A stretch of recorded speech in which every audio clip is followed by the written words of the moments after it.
Imagina un lugar donde el tiempo no avanza al mismo ritmo que fuera, un lugar donde cada pared ha escuchado confesiones que nunca se hicieron en voz alta y donde el papel pesa más que la piedra. En el corazón del Vaticano existe un archivo que durante siglos fue conocido como secreto, no en el sentido moderno de la palabra, sino en su significado original, privado, reservado, inaccesible.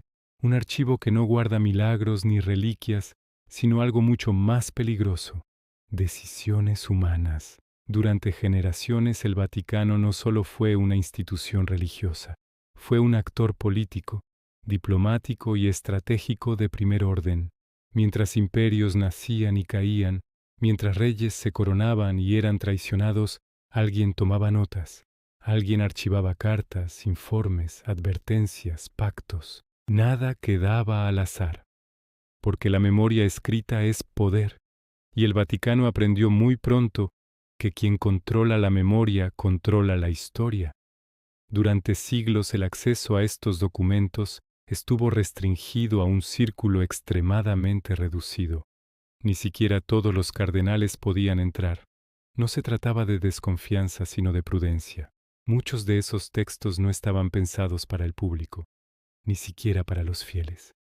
Eran documentos internos escritos en momentos de crisis, de presión, de miedo, papeles redactados cuando las decisiones no admitían discursos públicos ni explicaciones teológicas. Solo estrategia. El problema comenzó cuando la historia oficial empezó a mostrar grietas. Investigadores, historiadores y académicos detectaron silencios demasiado evidentes. Cartas citadas en crónicas medievales que no aparecían en ningún fondo accesible. Decisiones papales mencionadas en correspondencias externas, pero ausentes en los registros públicos. Acontecimientos que parecían haber sido cuidadosamente resumidos o directamente suavizados. Cada vez que alguien preguntaba, la respuesta era la misma, no una negación frontal, sino algo mucho más elegante. Ese material no está disponible. Una frase ambigua que no confirma ni desmiente, pero que deja claro quién manda. Porque en historia, lo que no está disponible no siempre es porque se haya perdido. A veces es porque sigue siendo demasiado relevante. Con el paso del tiempo, el Vaticano permitió aperturas parciales del archivo. Fue un movimiento calculado. Mostrar lo suficiente para reforzar la imagen de transparencia, pero no tanto como para perder el control del relato. Algunos documentos salieron a la luz: cartas diplomáticas, informes administrativos, textos que confirmaban hechos ya conocidos. Nada explosivo, nada que cambiara los cimientos. Pero incluso en esas aperturas controladas, los investigadores notaron algo inquietante. Faltaban piezas, referencias cruzadas que llevaban a documentos inexistentes, índices incompletos, cajas numeradas que, según los registros, deberían contener manuscritos, pero estaban vacías, como si alguien hubiera retirado páginas concretas de la historia, dejando el resto intacto para que pareciera completo. Los fragmentos que sí se han visto dejan claro que no hablamos de secretos místicos ni de revelaciones sobrenaturales. La realidad es mucho más incómoda.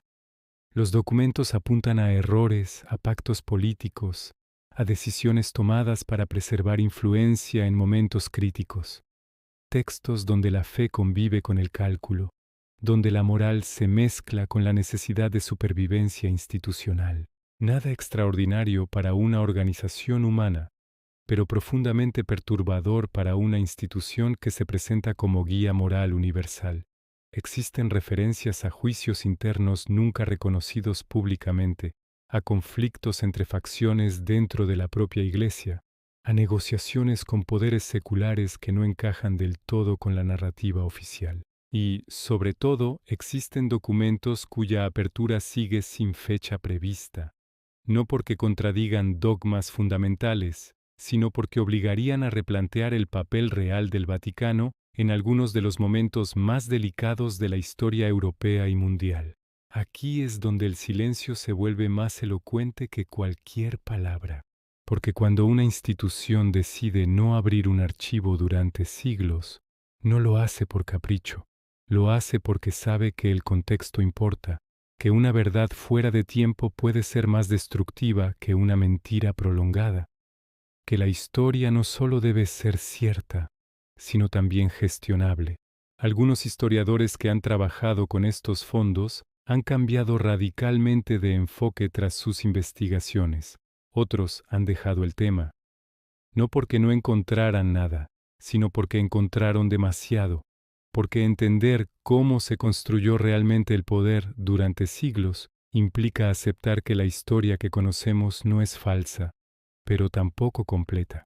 Y quizá esa sea la clave. El Vaticano no oculta documentos porque niegue la verdad, sino porque conoce su peso.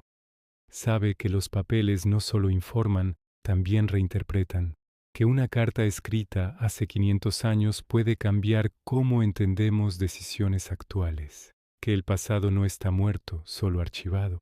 Tal vez algún día todos esos documentos se abran, tal vez no. Pero mientras existan cajas cerradas, índices incompletos y manuscritos sin fecha de acceso, conviene recordar algo esencial. La historia no siempre se reescribe, a veces simplemente se edita.